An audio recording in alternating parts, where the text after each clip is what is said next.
नमस्कार दोस्तों। देश में जिनकी 9 साल से सरकार है, कर्नाटक में भी जिनकी अपनी ही सरकार है, उनको अपनी डबल इंजन की सरकार के काम गिनाकर कर्नाटक में वोट मांगने की बजाय अब बजरंगबली के नारे लगाने पड़ रहे हैं। जिन्हें खुद पर और अपनी पार्टी पर बहुत गुमान है, उन्हें अब अपनी रैलियों में बजरंगबली का नारा लगाकर ध्रुवीकरण की जमीन तैयार करनी पड़ रही है। बजरंगबली की, बजरंगबली की, बजरंगबली की। कांग्रेस ने अपने मैनिफेस्टो में पीएफआई के साथ साथ बजरंग दल पर बैन की बात क्या की, पूरी की पूरी बीजेपी बजरंगबली का नारा लगाने में लग गई है। किसे नहीं पता कि हुड़दंगियों और कट्टर हिंदुत्ववादियों के संगठन बजरंग दल और बजरंगबली में क्या फर्क है। कहां पवनसुत हनुमान, रामदूत हनुमान, राम भक्त हनुमान, बजरंगबली, और कहां देश के अलग अलग सूबों में लंपटों की तरह उत्पात मचाते बजरंग दल के कार्यकर्ता, बजरंग दल के लफंगे। हल्ला हंगामा मारपीट से लेकर अल्पसंख्यकों के खिलाफ हमलावर होकर कानून व्यवस्था को चुनौती देने वाले बजरंग दल के कार्यकर्ता, रामनवमी से लेकर होली दिवाली दशहरा से लेकर वैलेंटाइन तक के मौके पर गैर कानूनी हरकतें करते बजरंग दल का दस्ता, सलाखों के पीछे जाते बजरंग दल के कार्यकर्ता और हथियारों की नुमाइश करके अल्पसंख्यकों को डराते बजरंग दल के युवाओं की अलग अलग जमात। कोई मूर्ख आदमी भी बजरंगबली और बजरंग दल का फर्क समझ सकता है, लेकिन बीजेपी के शातिर नेताओं की जमात बजरंग दल को बजरंगबली का पर्याय बताने में जुट गई है। क्या मतलब है बजरंगबली का बजरंग दल से?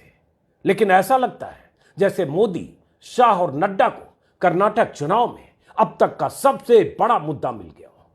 बीजेपी के सारे हथकंडे जब कर्नाटक में फेल हो गए, हिजाब से लेकर टीपू सुल्तान तक के बहाने चुनाव को हिंदुत्व की कड़ाही में पकाने की तरकीबें जब फेल हो गई, अमित शाह और जेपी नड्डा जब कर्नाटक में चुनाव को हिंदू बनाम मुस्लिम की दिशा में ले जाकर अपने पक्ष में भुनाने में फेल हो गए, बीजेपी की पूरी मशीनरी जब कर्नाटक में नफरती नैरेटिव बनाने में नाकाम हो गई, बीजेपी को जब कर्नाटक में हार का डर साफ साफ दिखने लगा, तो कांग्रेस का मैनिफेस्टो इन सब के लिए यूरेका मोमेंट्स की तरह आया। ऐसे जोश में आ गए जैसे बस इसी मैनिफेस्टो का और इस मैनिफेस्टो में बजरंग दल पर पाबंदी का इंतजार था।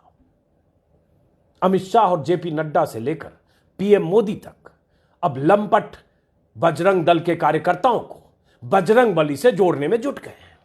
आज भी ट्विटर पर हजारों लोग ऐसी खबरों की कतरनें शेयर कर रहे हैं जो बजरंग दल के लफंगों की गुंडागर्दी और गुनाह की तस्दीक कर रहे हैं।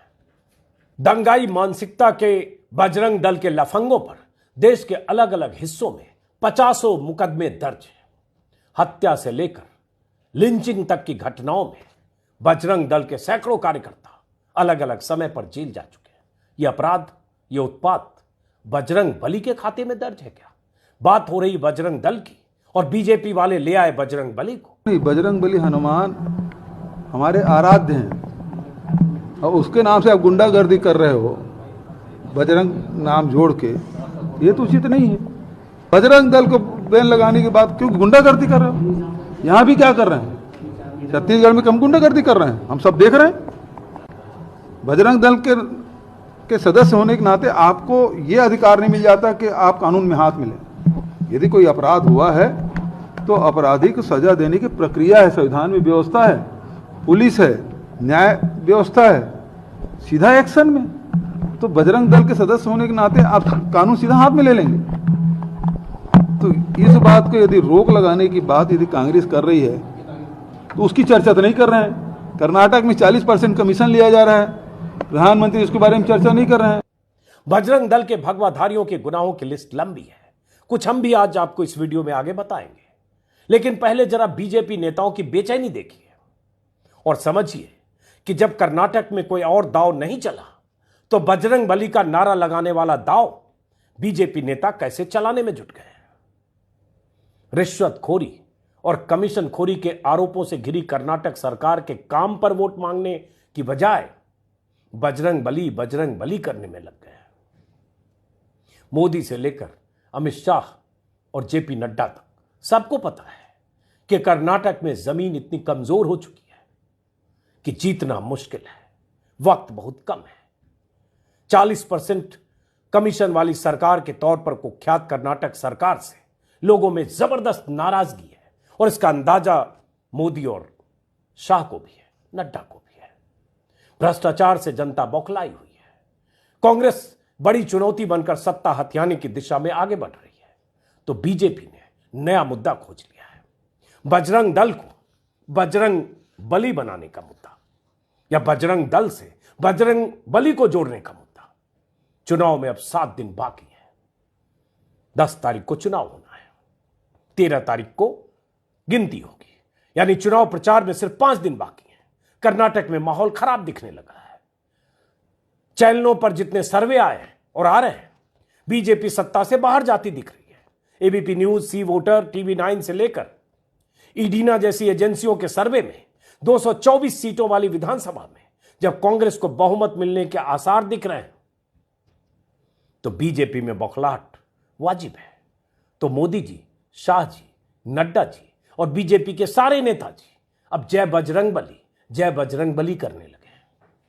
मंगलवार को पीएम मोदी ने कर्नाटक की सभा में जो कुछ कहा वो भी सुनिए, और आज जो कुछ कहा यानी बुधवार को वो भी सुनिए। फिर आगे की बात और बजरंग दल से जुड़े लोगों के गुनाहों की भी बात। दुर्भाग्य देखिए, जब मैं आज हनुमान जी की पवित्र भूमि को प्रणाम करने के लिए आया हूं, उसी समय कांग्रेस पार्टी ने अपने मैनिफेस्टो में बजरंग बली को थाने में बंद करने का निर्णय किया है। बजरंग बली की, बजरंग बली की, बजरंग बली की। कांग्रेस का मैनिफेस्टो जारी होते ही पीएम मोदी बजरंग बली का नाम लेकर चुनाव मैदान में कूद पड़े। कांग्रेस ने बजरंग दल पर बैन लगाने की बात की है, लेकिन मोदी जी कह रहे हैं कांग्रेस ने अपने मैनिफेस्टो में बजरंग बली को ताले में बंद करने का फैसला किया है। देखिए और समझिए कि पीएम मोदी किस तरह से बातों को अपने पक्ष में ट्विस्ट करते हैं। जो कहा नहीं गया वो बताने लगते हैं। इसे नैरेटिव सेट करना कहते हैं, और इसमें पीएम मोदी और उनकी आर्मी का कोई जोर नहीं है। 4 दिन पहले की रैली में मोदी गालियों की लिस्ट लेकर गए थे। भाषण में कह गए कि अब तक मुझे कांग्रेस नेताओं ने 91 बार गालियां दी, पूरी लिस्ट रिलीज हो गई। ऐसा कहते वक्त मोदी 10 साल में दिए गए अपने भाषणों और बिलो द बेल्ट वाले अपने बयानों को भूल गए होंगे। लेकिन जब बारी प्रियंका गांधी की आई तो उन्होंने चंद सेकंड में जो कह दिया, उससे गाली वाला नैरेटिव टाई टाई फिस हो गया। सुनिए प्रियंका को क्या कहा था। मैंने पहला ऐसा प्रधानमंत्री देखा है बहनों और भाइयों, पहला देखा है जो आपके सामने आकर रोता है कि मुझे गाली लग रही है, मुझे गाली दे रहे हैं। आपके दुख सुनने के बजाय अपना दुखड़ा आपको सुनाते हैं, और किसी ने उनके ऑफिस में बैठकर एक लिस्ट बनाई है। अरे आपके दुखों की लिस्ट नहीं है वो आपकी समस्याओं की लिस्ट नहीं है। वो ये लिस्ट नहीं है कि किसानों की क्या समस्या है, हमें क्या करना। वो ये लिस्ट है कि मोदी जी को कितनी बार किसने गाली दी है। कम से कम एक पन्ने पे फिट तो आ रही है। अगर मेरे परिवार को जो गालियां दी हैं इन लोगों ने, हम लिस्ट बनाना शुरू करें तो हम किताब पे किताब छपवा लेंगे। हिम्मत करो मोदी जी, मेरे भाई से सीखो। मेरा भाई कहता है गाली क्या, मैं गोली खाऊंगा इस देश के लिए। मेरा भाई कहता है सच्चाई के लिए मैं खड़ा रहूंगा। तुम गाली दो, गोली दो, छुरा मारो, कुछ भी कर लो, घबराओ मत मोदी जी, घबराओ मत। ये सार्वजनिक जीवन है, मोदी ये सब सहना पड़ता है, हिम्मत रखनी पड़ती है, आगे बढ़ना पड़ता है। प्रियंका के इस जवाब के बाद से बीजेपी के नेता लोग खोजने में जुटे होंगे कि अब कौन सा हथियार आजमाया जाए। तभी उन्हें कांग्रेस का मैनिफेस्टो दिख गया, अपने मन के मुताबिक मसाला मिल गया, वही पिच मिल गया जिस पर खेलने में बीजेपी के लोग उस्ताद हैं। उन्हें तो मौका चाहिए चुनाव में, और अब 5-7 दिन ही बाकी हैं। अब यह पता तो 13 तारीख को चलेगा कि कांग्रेस ने बजरंग दल पर पाबंदी की बात करके अपना कितना फायदा किया, कितना नुकसान। लेकिन बीजेपी को इसमें फिलहाल अपना फायदा दिख रहा है, क्योंकि बीजेपी हर चुनाव में इसी तरह की पिच तैयार करना चाहती है। और आज तो कर्नाटक के अंकोला में पीएम मोदी ने अपनी रैली की शुरुआत जिस अंदाज में की, उससे साफ हो गया कि अगले 5 दिनों तक बजरंग बली का ही जाप होना है। अमित शाह और जेपी नड्डा की बाइट सभी चैनलों पर इसी टोन में दनादन चलने लगी है। रिपोर्टर उनसे सवाल पूछ रहा है। कांग्रेस ने कहा है बजरंग दल पर बैन लगेगा, और उसके बाद वो बजरंग बली का जवाब देने लगते हैं। कोई बजरंग दल का नाम ले ही नहीं रहा बीजेपी का नेता, सब बजरंग बली कर रहे हैं, जैसे कांग्रेस के मैनिफेस्टो में बजरंग बली पर पाबंदी लगाने की बात की गई। और यही मोदी ने अपनी रैली में कहा भी। कांग्रेस नेता पवन खेड़ा ने मंगलवार को मोदी के भाषण पर जो कुछ कहा उसे भी सुना जाना चाहिए। सुनिए पहले, और उसके बाद कुछ खास बात और एक बयान ज्योतिरादित्य सिंधिया का, जो कब पहले कांग्रेस में थे और अब बीजेपी में, बजरंग दल के बारे में, वो भी आगे सुनाऊंगा। शर्म आनी चाहिए। अगर प्रधानमंत्री ने ऐसा कहा है तो पूरी तरह से मैं बोल सकता हूं, दावे के साथ कह सकता हूं कि शर्म आनी चाहिए प्रधानमंत्री। ये ध्रुव सक्सेना जिस दल के हों, उनको आप मेरे आराध्य देव हनुमान जी से कंपेयर करेंगे, बजरंग बली से कंपेयर करेंगे? ये रक्षा करते हैं हमारी। मोदी जी आपसे भी यही रक्षा करते हैं हमारी। इनसे आप तुलना कर रहे हैं बजरंग दल की, जिनके विषय में आपके अपने नेता ज्योतिरादित्य सिंधिया ने क्या कहा था, याद है 2017 में, कि ये आईएसआई से संबंधित लोग हैं, आईएसआई सर्टिफाइड पार्टी है। फोन उठाइए प्रधानमंत्री जी और पूछिए जरा ज्योतिरादित्य सिंधिया से क्या विचार है उनके बजरंग दल के विषय में। बजरंग दल की तुलना बजरंगी से करेंगे और हम बर्दाश्त कर लेंगे? यह अपमान नहीं सहेंगे हम। कैसे अपमान कर सकते हैं वो बजरंग बली का? हम,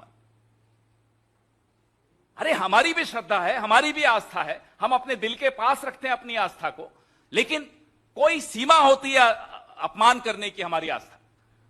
आप कैसे अपमान कर सकते हैं मेरी आस्था का?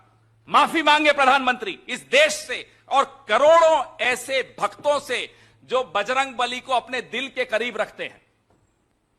अपमानित करने का अधिकार प्रधानमंत्री को नहीं दिया किसी ने भी। मेरी आस्था को अपमानित किया उन्होंने। आज पूछिए जरा उनसे, ध्रुव सक्सेना से उनके क्या संबंध है, और पूछिए हनुमान चालीसा आती है उनको? और प्रधानमंत्री जी के लिए तो मैं 2 शब्द कहूंगा, 2 लाइनें कहूंगा, महावीर विक्रम बजरंगी कुमति निवार सुमति के संगी। जाके उनको बताइए और उनसे पूछिए इसका अर्थ मालूम है, और अगर अर्थ मालूम है तो आत्मसात करें ये अर्थ। कांग्रेस नेता पवन खेड़ा ने बजरंग बली से बजरंग दल और बजरंग दल से जुड़े गुनाहगारों की तुलना करने पर न सिर्फ नाराजगी जताई, बल्कि मोदी से माफी मांगने की मांग भी की। यह सबको पता है कि मोदी जानबूझकर बजरंग दल पर पाबंदी को